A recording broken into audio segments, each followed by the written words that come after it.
Dr. Hana Kim stood in front of the mirror in her small cabin aboard the research ship New Seoul. She looked at her thin arms and small frame. At 28 years old, she was barely 5 feet 2 inches tall and weighed less than most teenagers. Her genetic condition made it hard for her muscles to grow properly. Even lifting a coffee cup sometimes made her hands shake. Today was different, though. Today, humanity would meet aliens for the first time. The ship's alarm buzzed 3 times. Captain Minho Park's voice came through the speakers. "All senior staff to the bridge. Our guests have arrived." Hana took a deep breath and walked slowly down the hallway. Her legs felt weak, as they always did. Other crew members passed by her quickly, their heavy boots making loud sounds on the metal floor. She moved carefully, holding the wall for support. When she reached the bridge, everyone was looking at the main screen. Outside the ship, a massive alien vessel floated in space. It was 10 times bigger than their research ship. Dark metal covered its surface, and strange lights blinked along its sides. "It's beautiful," whispered Dr. Tae Shin, the ship's medical officer. Captain Minho Park stood with his arms crossed. He was a tall man with broad shoulders, the kind of person who looked like he could handle anything. "They want to talk," he said. "They're asking for our representative." "Who will go?" asked Wook Han, the ship's engineer. He was nervous, like everyone else. Captain Park looked around the room. His eyes stopped on Hana. "Dr. Kim, you're our xenobiologist. You know more about alien life than anyone here." Hana felt her heart beat faster. "Me? But Captain, I'm not... look at me." She held up her thin arms. "Shouldn't we send someone stronger? Someone who looks more impressive?" Lieutenant Juno Lee, head of security, stepped forward. "I should go, Captain. If things go bad, we need someone who can fight." Captain Park shook his head. "No. This is about science, not fighting."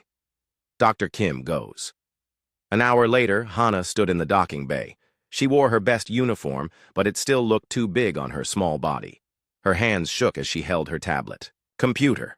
The alien ship had sent a small shuttle to pick her up. The shuttle door opened with a loud hiss. Hot air rushed out, carrying a strange smell like burned metal. 3 aliens stepped out, and Hana's mouth fell open. They were huge. One stood over 8 feet tall. Their skin was dark gray and covered with what looked like natural armor. Their arms were as thick as tree trunks, and their hands ended in sharp claws. Red eyes glowed in their large heads. The biggest alien looked down at Hana and made a sound, like laughter. "This is the human representative?" His voice was deep and rough. "Yes," Hana said, trying to keep her voice steady. "I am Dr. Hana Kim. I speak for humanity." The alien bent down to look at her more closely. "I am Commander Draktar of the Vorthak Empire. You are very small and weak-looking.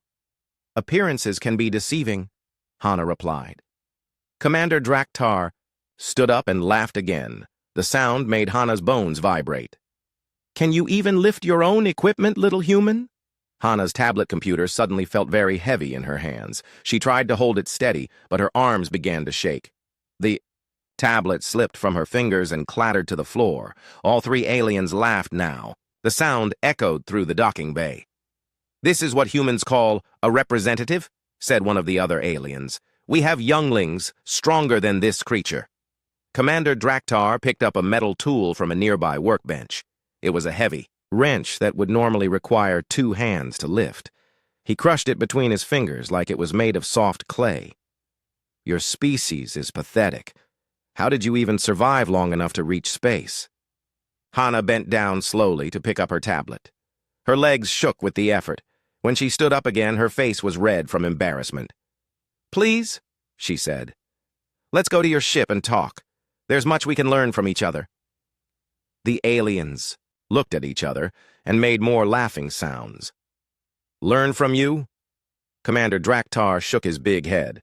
What could something so weak teach the mighty Vorthak? They boarded the alien shuttle together. Inside, everything was built for creatures much larger than humans. The seats were too big for Hana, and she had to climb up to sit down. Her feet didn't touch the floor. During the short trip to the Vorthak ship, Commander Draktar explained their empire. "We rule over 50 star systems. Our warriors are the strongest in the galaxy. We have conquered every species we have met. What happened to those species? Hana asked. The strong ones serve us. The weak ones. He made a gesture across his throat. The alien ship was enormous inside. The hallways were wide enough for trucks to drive through. Everything was built from dark metal and lit by red lights. Hana felt like a child walking through a giant's house. They entered a large room, where more aliens waited. These ones wore fancy armor and had marks on their faces that probably showed their rank. They all stared at Hana like she was some kind of strange animal. This is their representative, Commander Draktar announced.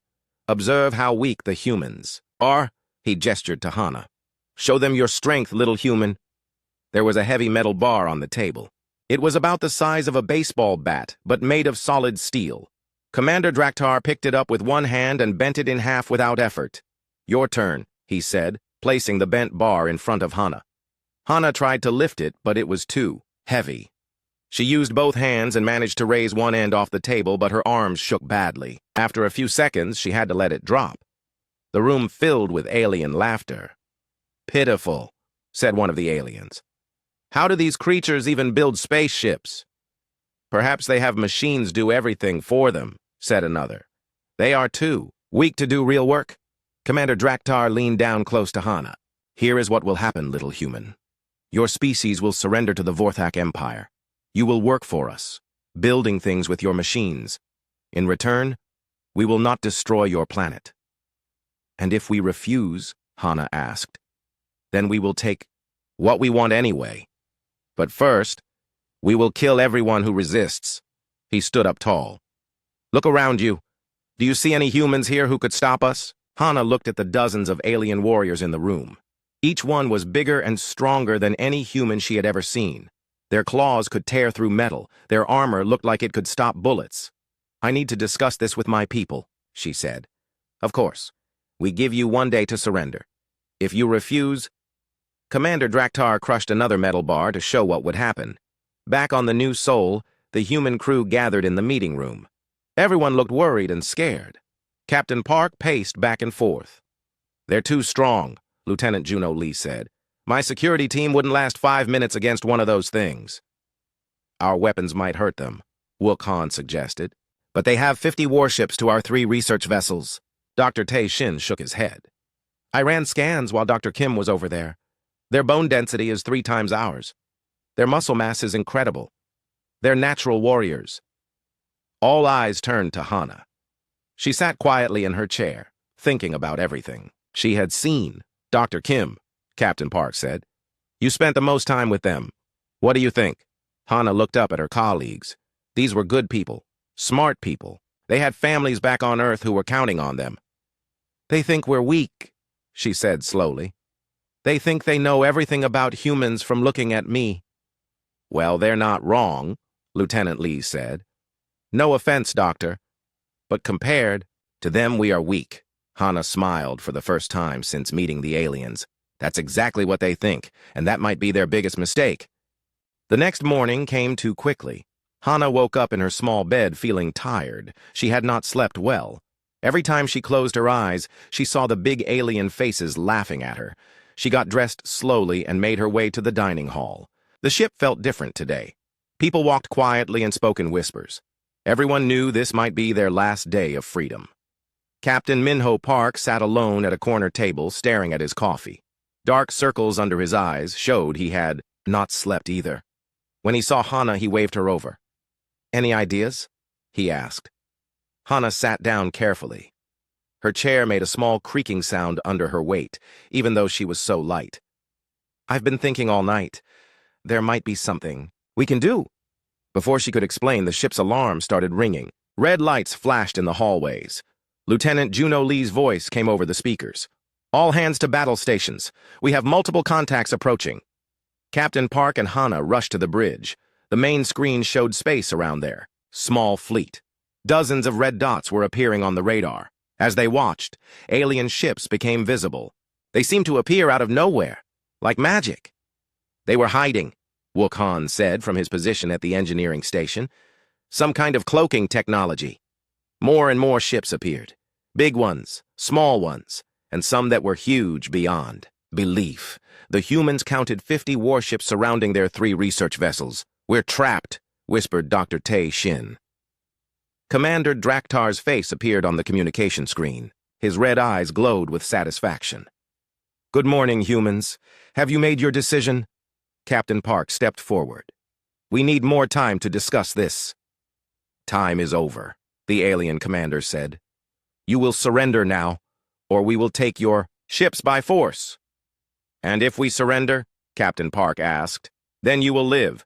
You will serve the Vorthak Empire. Your planet will become our property, but your people will not be killed, most of them anyway."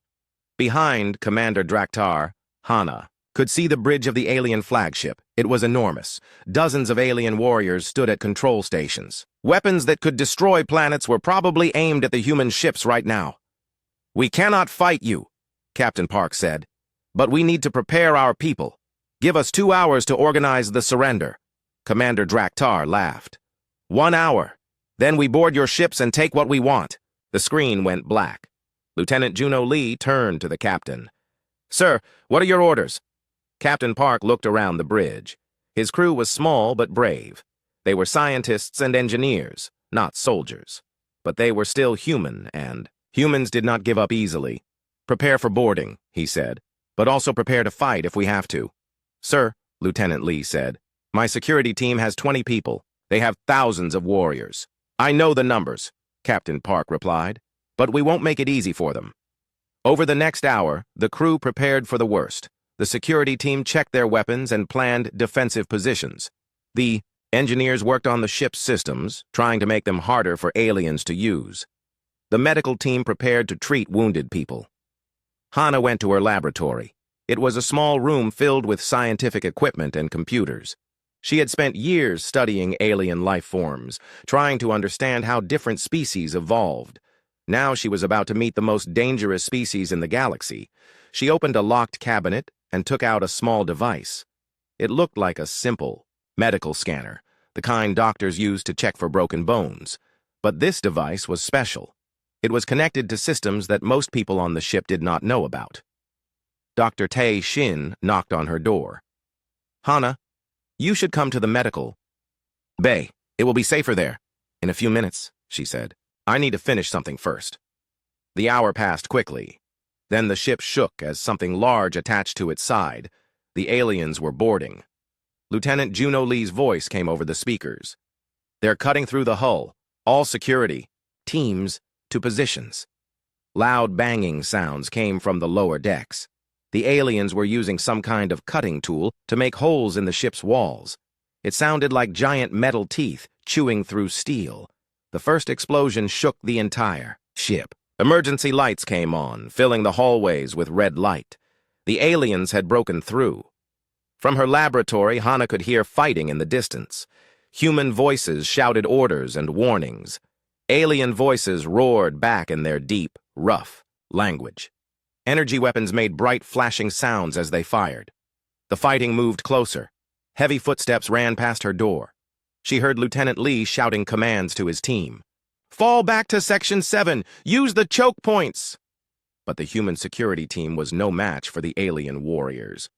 The fighting sounds grew quieter as the aliens pushed forward.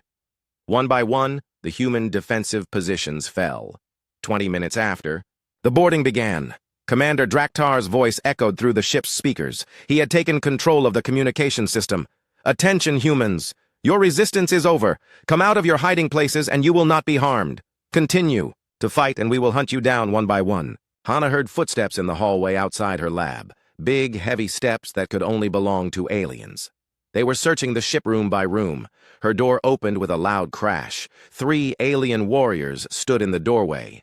They had to bend down to fit through the human-sized opening. Their red eyes scanned the small laboratory. "Another weak one," said the first alien. He was almost as big as Commander Draktar, with scars on his armor that showed he had fought many battles. "This one looks even smaller than their representative," said the second alien. "How does it even walk?" They laughed as they watched Hana try to stand up. Her legs shook, and she had to hold on to her desk for support. The medical scanner fell from her hands and clattered to the floor. "Careful, little human," the third alien said. You might hurt yourself. The first alien picked up the scanner and looked at it. What is this toy? It's a medical device, Hana said quietly. For checking injuries. The alien crushed the scanner in his hand like it was made of paper. You will not need it where you are going. They grabbed Hana's arms and lifted her off the ground. To them, she weighed nothing. They carried her through the ship like she was a small child. As they walked through the hallways, Hana saw the results of the battle. Scorch marks covered the walls where energy weapons had fired. Human security equipment lay broken on the floor.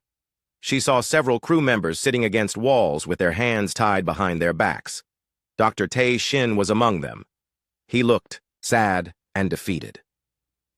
They brought her to the ship's main docking bay, where Commander Draktar was waiting. He stood in the center of the large room, surrounded by dozens of his warriors. Captain Park knelt on the floor in front of him, his hands tied. Ah, the little representative, Commander Draktar said when he saw Hana. How fitting that you should be here to see your captain surrender. The aliens forced Hana to kneel next to Captain Park. She was so weak that she almost fell over. Captain Park, Commander Draktar said, your ship is now property of the Vorthak Empire. Your crew will work for us. Your planet will serve us. Captain Park looked up at the alien commander. Blood ran down his face from a cut on his forehead, but his eyes were still angry. What guarantee do we have that you'll keep your word? You have no guarantees, Commander Draktar replied. You have only our mercy, and mercy must be earned. He gestured to his warriors. Take the captain to our ship. Put him in a cage where he can think about his failures. As the aliens grabbed Captain Park, he looked at Hana. I'm sorry, he whispered. I should have been stronger. But Hana was not looking at the captain. She was looking at something else, something the aliens had not noticed. When the medical scanner had fallen and broken, it had sent a signal, a very small, very quiet signal that only special equipment could detect. The signal had traveled through the ship's systems to a place the aliens did not know about. Deep in the ship's engineering section, hidden behind false walls and disguised as ordinary equipment, something was waking up. Systems that had been sleeping for years were starting to activate. Machines that the aliens could not see were beginning to work. Hana smiled. Just a little bit. Commander Draktar saw her expression and frowned. You find something amusing, little human? No, Hana said. I was just thinking about what you said earlier, about appearances being deceiving. What do you mean? Hana looked up at him with her small, weak eyes. You'll find out soon enough. Commander Draktar stared down at Hana for a long moment. Something about her small smile bothered him, but he could not figure out what. She was just a weak human female. What could she possibly do? Take her to the detention area with the others, he ordered his warriors. Two large aliens grabbed Hana's arms and started to lift her, but as soon as they touched her, something strange happened. A very quiet humming sound came from somewhere inside her body. It was so soft that only she could hear it. The aliens carried her through the ship's hallways toward the detention area. Other human crew members were already there, sitting on the floor with their hands tied. They looked scared and defeated. But as they walked, Hana felt something changing inside her. The humming sound was getting stronger. Her heart was beating, faster, but not from fear. Something was waking up. 20 years ago, when Hana was just 8 years old, she had been very sick. Her genetic condition was getting worse. The doctors said she would probably die before her 10th birthday. Her muscles were too weak and her bones were too fragile. But her parents had found a special program. It was secret, run by the Earth Defense Force. They were testing new technology that could help people like Hana. Technology that could make weak humans strong. The surgery had taken 18 hours. When Hana woke up, she looked the same on the outside. She was still small and thin. Her muscles still looked weak. But inside, everything had changed. Tiny machines, smaller than bacteria, now lived in her blood. Carbon fiber threads, thinner than spider silk, were woven through her muscle tissue.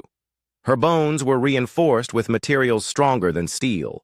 Her nervous system was connected to quantum processors that could think faster than any biological brain. For 20 years, these systems had stayed quiet.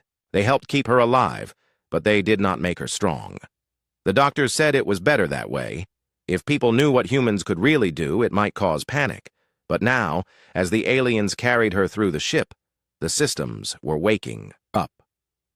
The detention area was a large storage room near the back of the ship.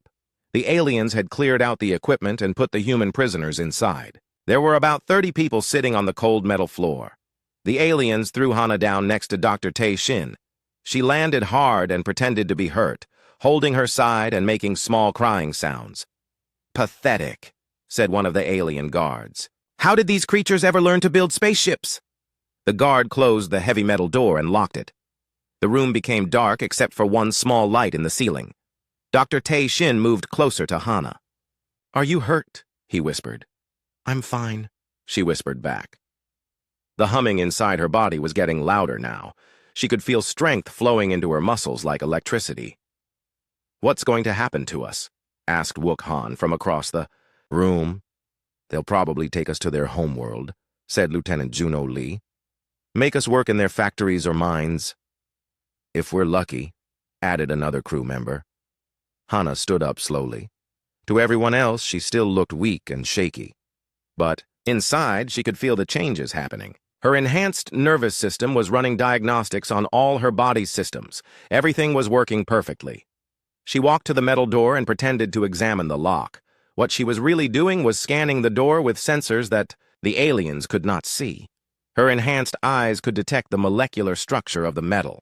Her improved hearing could map the entire ship by listening to the sounds of air moving through the ventilation system.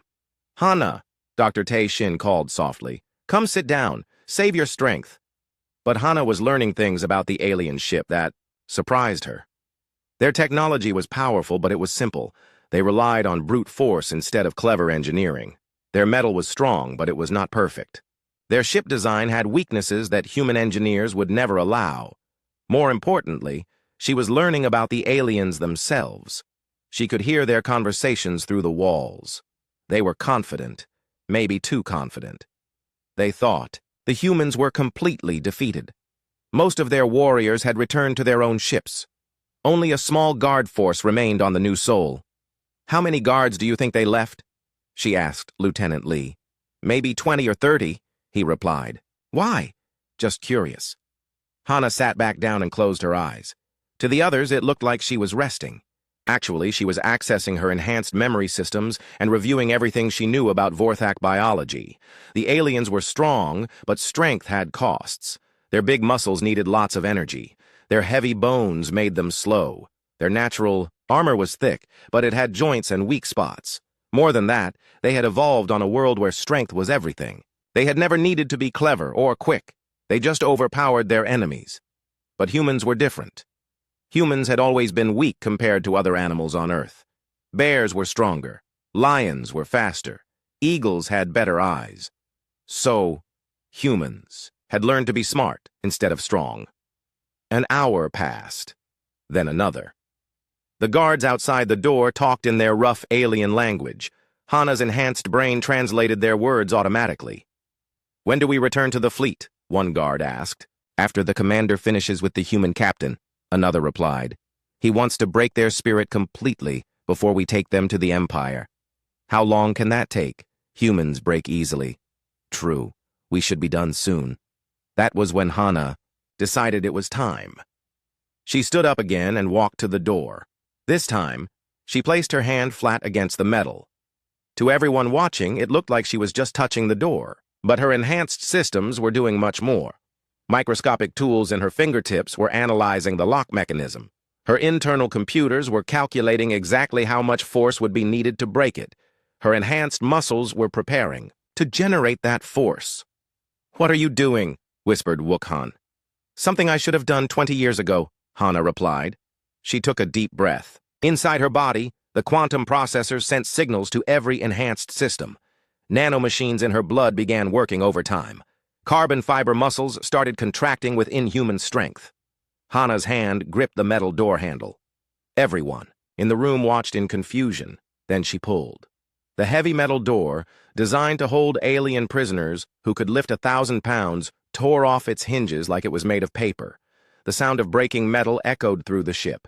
The alien Guards outside spun around in shock. They saw a small human female holding a massive metal door over her head with one hand. "Impossible," one of them said. Hana smiled. Her eyes were glowing softly now as her enhanced systems ran at full power. She looked at the alien guards with their big muscles and thick armor.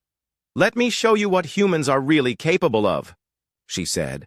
Then she threw the door at them. The half-ton metal door flew through the air like a frisbee. It hit the first alien guard and sent him crashing into the wall so hard that he went through it. The second guard tried to raise his weapon, but Hana was already moving. Her enhanced muscles launched her across the room faster than the alien's eyes could follow. She grabbed his weapon and crushed it in her hands. Then she grabbed the alien's arm and threw him down the hallway. The third guard was running away, shouting warnings in his alien language. Hana caught up to him in 3 steps and tapped him on the shoulder. When he turned around, she punched him once in the chest. He flew backward 20 feet and hit another wall. Behind her, the human crew members were staring in complete shock. "Hana," Dr. Tae Shin said slowly, "what just happened?" She turned around to face her friends and colleagues. They were looking at her like she was a stranger. Her small, weak body had just destroyed 3 alien warriors who could tear apart steel with their bare hands. "I'm sorry I couldn't tell you before," she said. "It was classified. But humans aren't as weak as we seem." Lieutenant Juno Lee stood up slowly. "You're enhanced. Military enhancement program. Medical enhancement program," Hana corrected.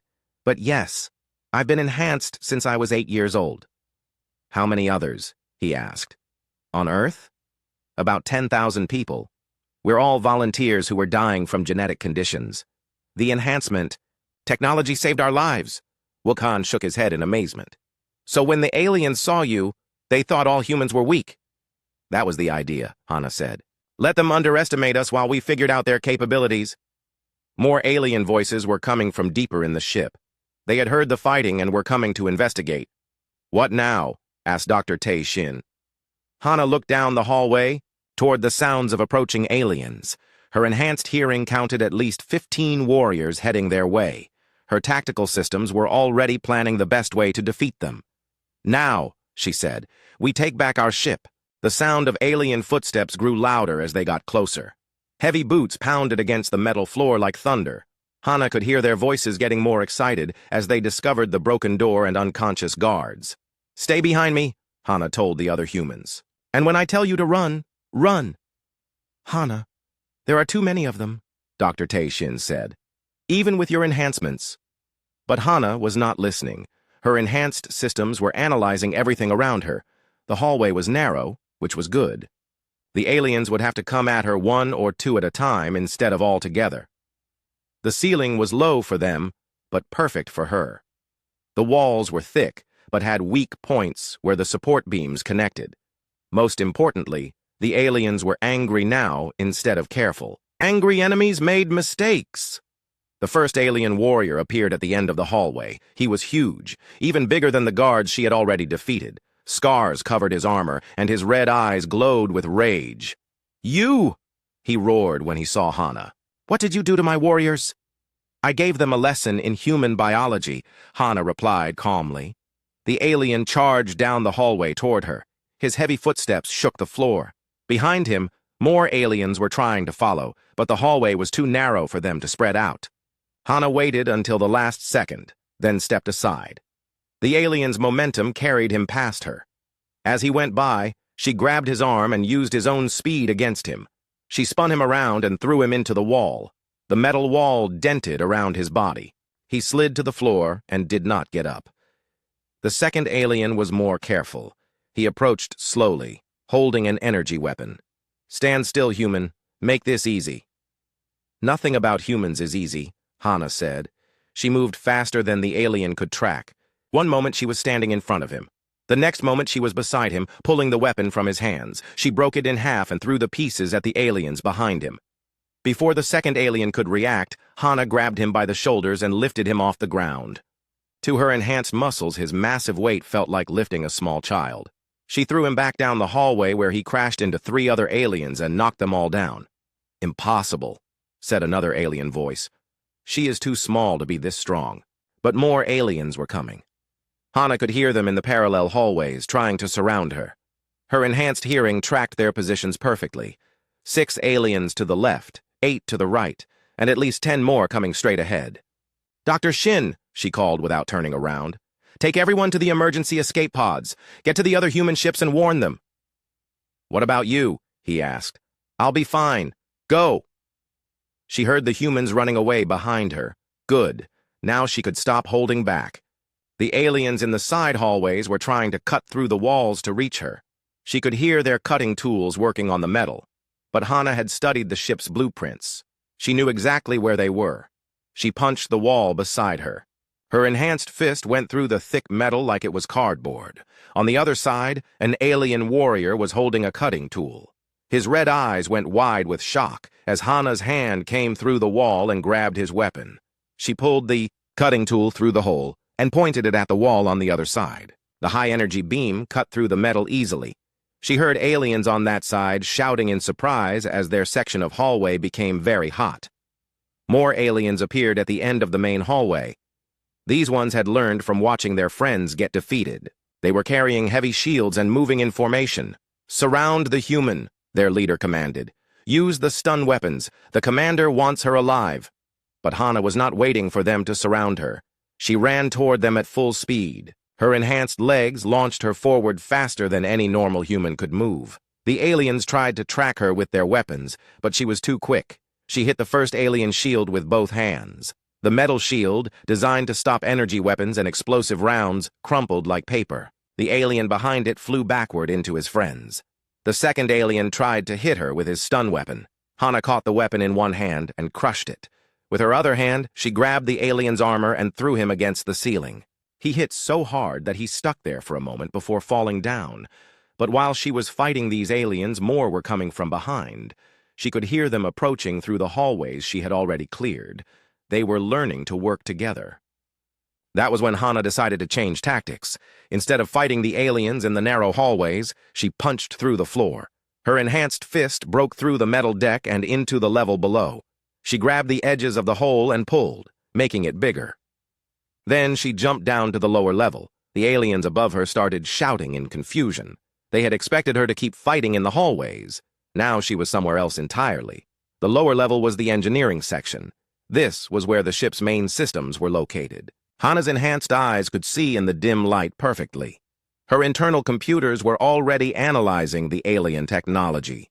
She could hear the aliens trying to follow her. They were cutting holes in the floor and ceiling, trying to find her. But she was moving through the engineering maze faster than they could track. Hana found what she was looking for, the ship's power distribution center. It was a large room filled with glowing conduits and control panels. All the ship's energy flowed through this room. She began pulling out power cables with her bare hands. Each cable was as thick as her arm and carried enough electricity to power a small city. The aliens had designed them to be impossible to remove without special tools. But Hana did not need tools. Her enhanced hands could grip the cables and pull them out of their connections. Sparks flew everywhere as the ship's power grid began to fail. Emergency lights came on throughout the ship. Alien voices echoed through the corridors as they realized what was happening. "The human is in engineering," someone shouted. "She's destroying our power systems." "How is that possible?" another voice replied. "Those cables require machines to move." "Stop asking questions and stop her." But Hana was not done. She found the ship's environmental controls and began reprogramming them. Her enhanced brain could understand the alien computer language easily. Within minutes, she had changed the life support settings. The air temperature throughout the ship began rising. The aliens, who were used to cool temperatures, would start feeling uncomfortable soon. More importantly, their heavy armor would become very hot to wear. She also changed the artificial gravity settings. The aliens were used to heavy gravity that matched their home world. Hana reduced it by half. Their massive bodies, which gave them strength in heavy gravity, would become clumsy in lighter gravity. The first group of aliens reached the engineering level. Hana could hear them moving through the maze of machinery, trying to find her. But they were moving slowly now. The reduced gravity was making them stumble and fall. "Where is she?" one alien called. "I cannot see in this darkness," another replied. "Use your thermal sensors." But Hana's enhanced body ran cooler than normal humans. Her thermal signature was very small. To the aliens, she was almost invisible.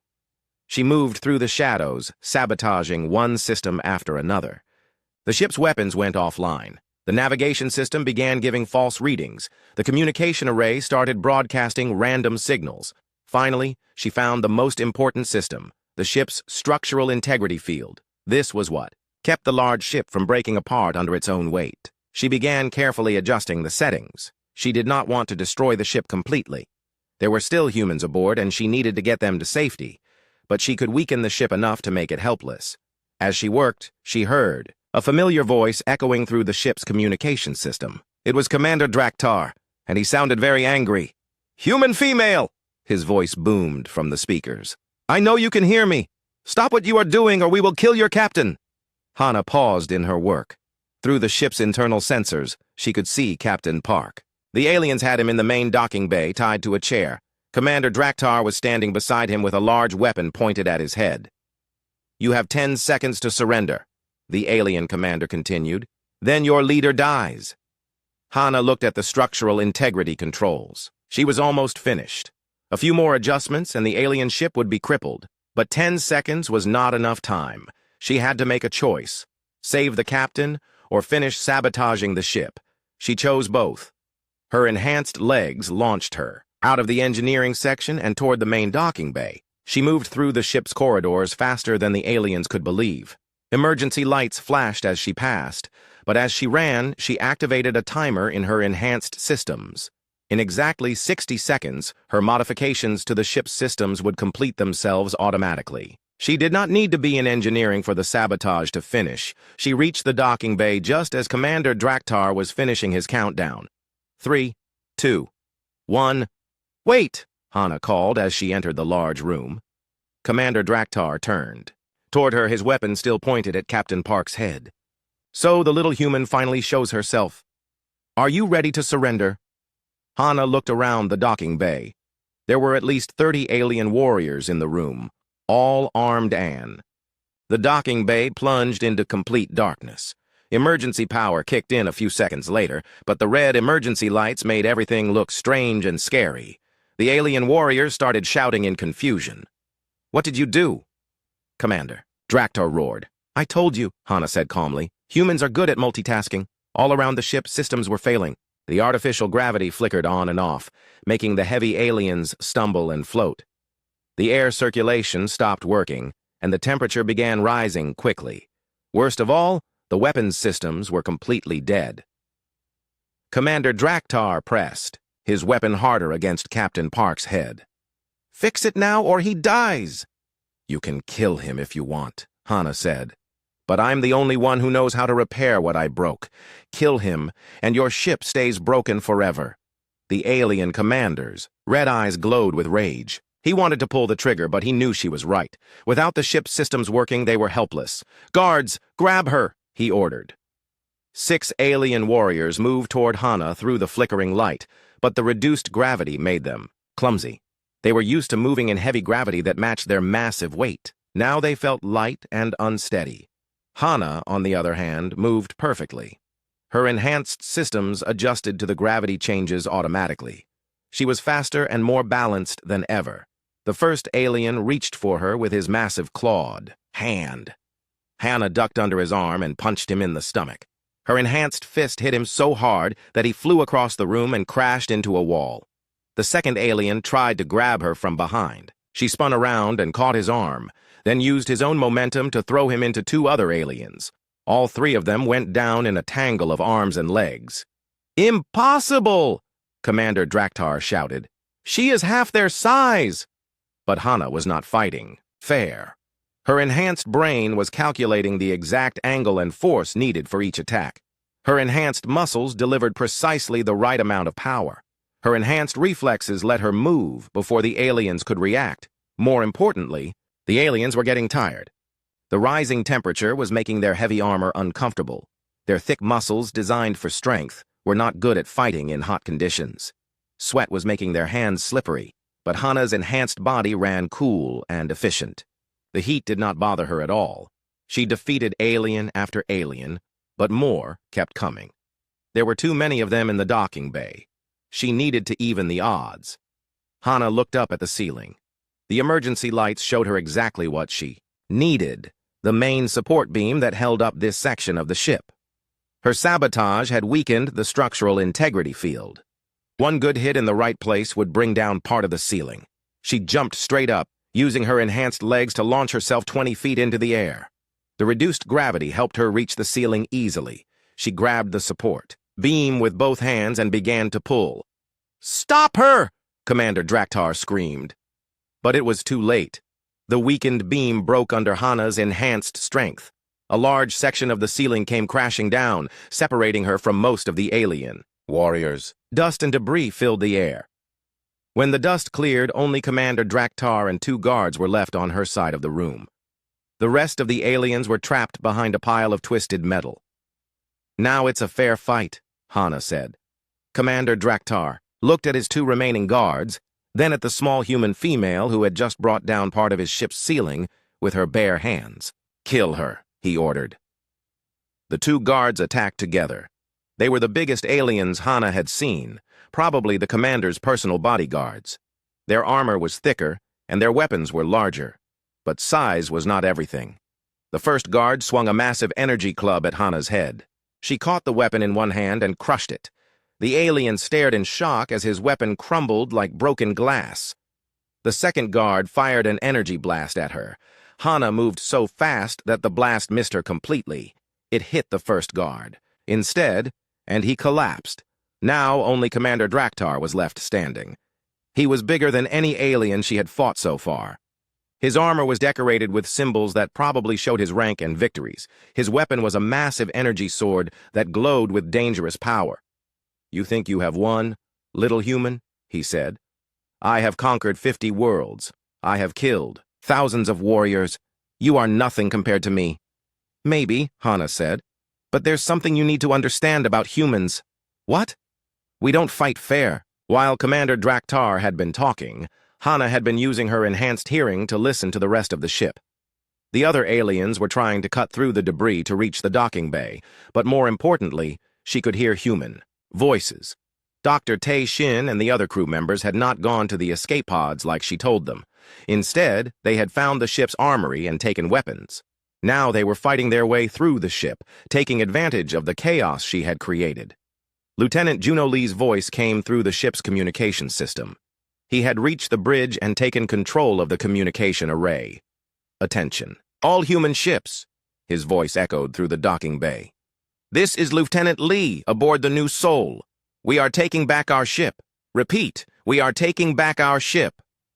Commander Draktar's head snapped up in surprise. "That is impossible. My warriors would never allow humans to reach the bridge. Your warriors are having their own problems right now," Hana said. Through the ship's internal sensors, she could see what was happening. The aliens were confused and disorganized. Their ship was falling apart around them. Their systems were failing, and now they were under attack by humans they had thought were helpless prisoners. But Commander Draktar was not ready to give up. He raised his energy sword and charged at Hana. "I will kill you myself," he roared. The energy sword was dangerous. It could cut through almost any material, including her enhanced body. Hana had to be careful. She waited until the last second, then rolled aside. The sword hit the metal floor and cut a deep groove in it. Commander Draktar was strong, but he was also slow. His big muscles were powerful, but not quick. Hana came up behind him and grabbed his sword arm. Her enhanced grip was stronger than his armor. She squeezed until she heard the metal begin to crack. Commander Draktar dropped the sword and spun around to face her. He tried to grab her with his free hand, but she was too fast. She ducked under his reach and punched him in the knee. Chump. Alien Commander was tough. The punch that would have broken a normal person's leg only made him stumble, but it was enough to throw him off balance. Hana followed up with a series of rapid punches to his armor. Each hit was precisely targeted at weak points where the armor plates connected. Her enhanced vision could see the stress patterns in the metal. Crack, crack, crack. Pieces of the commander's armor began to fall off. Underneath, his thick alien skin was tough, but not as tough as military-grade armor. "How?" Commander Draktar gasped. "How are you so strong?" I told you before, Hana said. Appearances can be deceiving. She grabbed him by the shoulders and lifted him off the ground. Even with his massive size, her enhanced muscles could handle his weight. She carried him over to where Captain Park was tied up. "Captain," she said, "are you hurt?" Captain Park looked up at her with amazement. His small, frail crew member was holding an 8-foot alien warrior over her head like he weighed nothing. "I'm fine," he said. "But Hana, how is this possible?" "Long story," she replied. "I'll explain later." She set Commander Draktar down but kept a firm grip on his arm. Her enhanced strength meant he could not break free no matter how hard he tried. "Lieutenant?" Lee's voice came through the speakers again. "Dr. Kim, this is the bridge. We've taken control of the ship. All alien resistance has been eliminated." "Excellent work, Lieutenant," she replied. Commander Draktar stared at her in disbelief. "My warriors. What happened to my warriors?" "Your Psi. Warriors are trained to fight enemies who rely on strength," Hana explained. "But humans fight with strategy, teamwork, and technology. While you were focused on me, my crew was taking apart your boarding party piece by piece." It was true. The human crew had used their knowledge of their own ship against the aliens. They knew every shortcut, every maintenance tunnel, every weak point. They had turned their home into a weapon. Dr. Tae Shin's voice came over the communication system. "Hana, we've secured the ship. What do we do with the prisoners?" She looked at Commander Draktar. The alien commander who had seemed so powerful an hour ago now looked defeated and confused. "Put them in the detention area," she said. "The same one they put us in." "And then?" Captain Park asked. Hana smiled. Through the docking bay windows, she could see the massive alien fleet still surrounding the human ships. 50 warships, each, one bigger and more powerful than anything humanity had ever built. "Then," she said, "we send them a message they'll never forget." But she was not planning to stop with just taking back her own ship. The aliens had made a mistake when they underestimated humanity. Now it was time to show them just how big that mistake was. She walked over to the docking bay controls and began programming a shuttle for launch. Commander Draktar watched her with growing alarm. "What are you doing?" he demanded. "I'm going to visit your flagship," Hana said calmly. "I want to have a conversation with whoever is in charge of this fleet." "You cannot," Commander Draktar said. "The Dea!" The stolen alien shuttle was small but fast. Hana flew it away from the new Sol toward the massive alien flagship that floated in the distance. The ship was called Death's Claw, and it looked like its name. Dark metal covered its surface, and weapon ports dotted its sides like angry eyes. Behind her, the human fleet watched in amazement. They could not believe that their smallest crew member was flying alone toward the enemy's most powerful warship. Captain Park's voice came through the shuttle's communication system. "Hana, please reconsider. Come back to the ship." "I can't do that, Captain," she replied. "If we don't stop this fleet here and now, they'll attack Earth, and Earth isn't ready for them." That was true. Earth had defenses, but nothing that could stop 50 alien warships. The homeworld's only protection was that the aliens did not know how dangerous humans really were. Hana's plan was simple. She would make sure the aliens learned that lesson right here, right now, in a way they would never forget. The Death's Claw was enormous. As her shuttle got closer, Hana could see that it was at least 10 miles long. Thousands of weapon ports lined its surface. Its engines were bigger than entire human cities. Her enhanced eyes studied the ship's design as she approached. Like all alien technology she had seen, it was built for power rather than efficiency. The hull was thick and strong, but it was also heavy. The engines were massive, but they were also slow to respond. Most importantly, the ship was designed by creatures who had never needed to worry about small, fast enemies. All of its weapons were built to fight other large warships. None of them could target something as small as a shuttle. She found what she was looking for, a maintenance port near the ship's rear section. It was too small for adult aliens to use, probably designed for their robotic repair systems, but it was perfect for a small human. Hana guided the shuttle into the port and sealed it behind her. Now, she was inside the enemy flagship, completely alone. The maintenance tunnels were dark and narrow. Her enhanced eyes could see perfectly in the darkness, and her internal maps showed her exactly where she needed to go. The ship's reactor core was at the center of the vessel, protected by layers of armor and security systems. But Hana was not planning to attack the reactor. That would destroy the ship, but it would not send the right message. She needed to do something that would terrify the entire alien fleet without killing everyone aboard. She needed to reach the ship's communications center. Moving through the maintenance tunnels was easy for someone her size. The aliens had built them for robotic repair units, so they were just big enough for her enhanced body to fit through. She crawled through the dark passages like a spider in a web. Along the way, she planted small devices that she had built from parts in the shuttle. They were simple, but effective. Electromagnetic pulse generators that would disable the ship's systems one by one. She could hear alien voices through the walls as she crawled past different sections of the ship. They were talking about the human fleet and making plans for the invasion of Earth. "The humans are weaker than we expected," one voice said. "Their ships have no real weapons." "Good," replied another. "That means we can take their planet without damaging it too much." "How many humans live on their homeworld?" asked a third voice. "About 8 billion, came the answer. "They will make excellent slaves." Hana's jaw tightened as she listened. These aliens were talking about enslaving everyone she had ever known. Every human on Earth would become property of the Vorthak Empire, unless she stopped them right here. She reached the communications center after an hour of crawling through the tunnels. The room was large and filled with complex equipment. Dozens of alien technicians worked at control stations, managing communications with the entire fleet. None of them noticed when a small access panel opened in the ceiling and a human dropped silently to the floor behind them. Hana studied the room carefully. There were about 30 aliens in the communications center, but they were technicians, not warriors. They were smaller than the soldiers she had fought, and they were not wearing armor.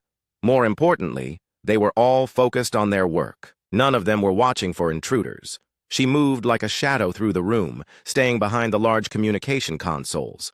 Her enhanced reflexes let her avoid detection as she made her way to the main control station. The primary communication array was controlled by a single large console at the center of the room. From here, she could broadcast to every ship in the fleet and every world in the Vorthak Empire. But first, she had to deal with the technicians.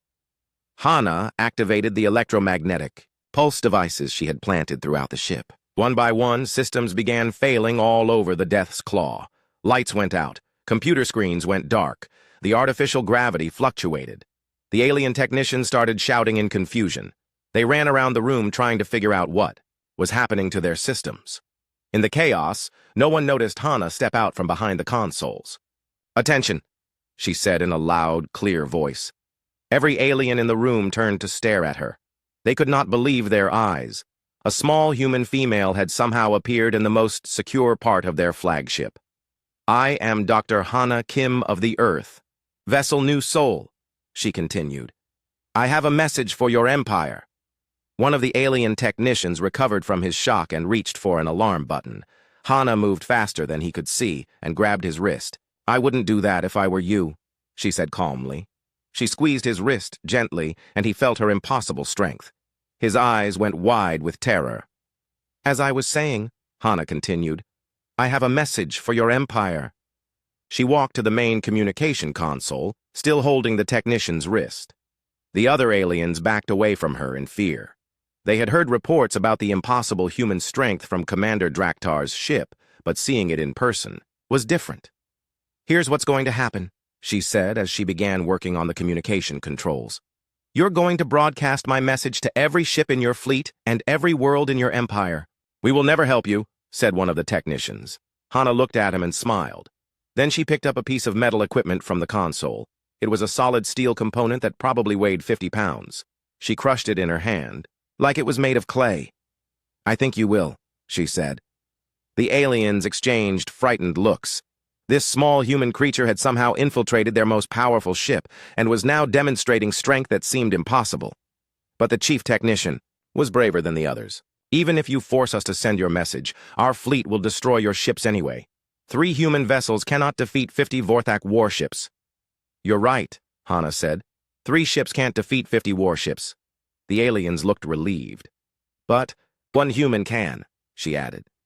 Before anyone could ask what she meant, Hana activated all the remaining electromagnetic pulse devices throughout the ship. The Death's Claw shuddered as system after system went offline. Emergency lights came on throughout the communications center. Red warning signals flashed on every console. The ship's artificial gravity began fluctuating wildly. "What did you do?" the chief technician demanded. "I disabled your weapons, your shields, your engines, and your navigation systems," Hana replied. "This ship is now helpless." It was true. The Death's Claw, the most powerful warship in the Vorthak fleet, was now drifting in space like a giant metal balloon. None of its weapons could fire. Its engines could not move it. Its shields could not protect it. "Impossible," whispered one of the technicians. "Our systems are too complex for one person to disable." "Maybe for one alien person," Hana said. "But I'm not an alien." She activated the main communication array and began broadcasting to the entire fleet. Her voice was transmitted to every ship in the Vorthak Armada. "Attention, Vorthak Empire," she said. "This is Dr. Hana Kim, speaking from your flagship Death's Claw. I have a message for you about humans." Through the ship's sensors, she could see the other alien vessels. They were moving toward the Death's Claw, trying to figure out what was happening to their flagship. "You made a mistake when you judged humanity by my appearance," she continued. "You saw that I was small and weak, and you assumed all humans were the same, but you were wrong." She began walking through the communication center as she spoke. The alien technicians backed away from her in terror. "Humans are not strong like you are," she said. "We are something much more dangerous. We are adaptable. When we face a problem we cannot solve with strength, we solve it with intelligence. When we encounter an enemy, we cannot defeat with force, we defeat them with strategy."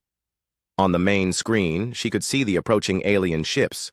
They were getting closer, but they were moving carefully. Their sensors were telling them that their flagship was damaged, but they could not understand how. "For 20 years, Hana continued, I have lived with a genetic condition that made my body weak. But instead of accepting that weakness, human science gave me strength beyond anything your evolution could produce. To demonstrate, she walked over to one of the large communication consoles. It was built from solid metal and weighed several tons. She lifted it over her head with one hand. The alien technicians stared in complete shock. "This is what happens when you underestimate human ingenuity," she said. "We take our weaknesses and turn them into advantages. We take our limitations and find way